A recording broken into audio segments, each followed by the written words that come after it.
Hi, good evening. I'm going to talk to you tonight about the African Methodist Episcopal Church. In 1787, an event happened at St. George's Methodist Episcopal Church in Philadelphia that caused several members to leave and start their own church. One of these was Absalom Jones, another was Richard Allen, and other black members of the church they were all removed from the white section in an inhumane way during worship services. And shortly after, the Free African Society was established as one of the first of African American societies to promote lay worship. This event, the Free African Society establishment, caused the start of eventually Richard Allen started the Bethel Church for Negro Methodists in 1793, which was one of the first and most influential African American churches, and it still exists today. It now has over 5 million members worldwide.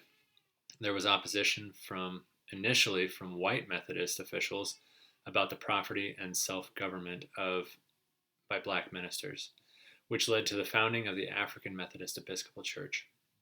Richard Allen was the first bishop of the African Methodist Episcopal Church in 1816, 2 years after it was established. He served as its leader until he died in 1831. And was very revered for his service and looked up to for his leadership.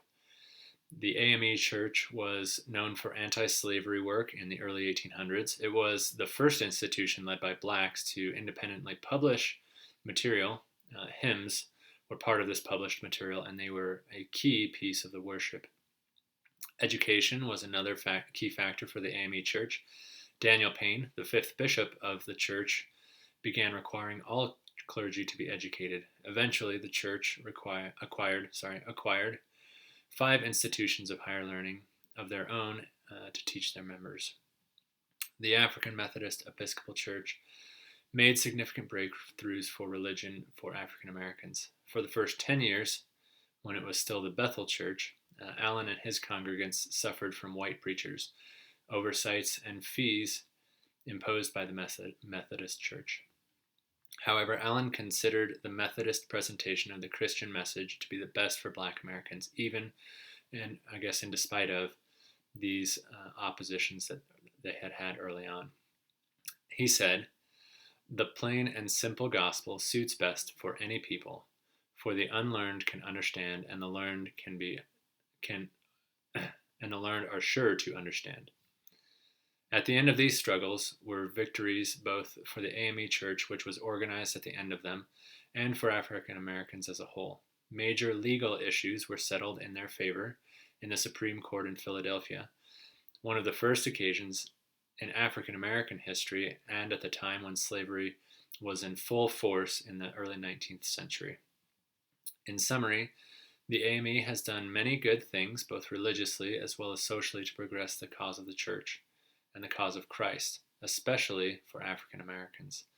It has provided them with a place of worship tailored to their circumstances. It has provided means of education, and it has provided leadership and also many breakthroughs in abolition and other reforms. Later AME theologians and preachers have become congressmen. Some of them worked with Dr. Martin Luther King Jr., and significant Supreme Court cases such as Brown versus Board of Education were won due to the efforts of the AME members. In other words, the AME has done much to progress civil rights and faith in Christ.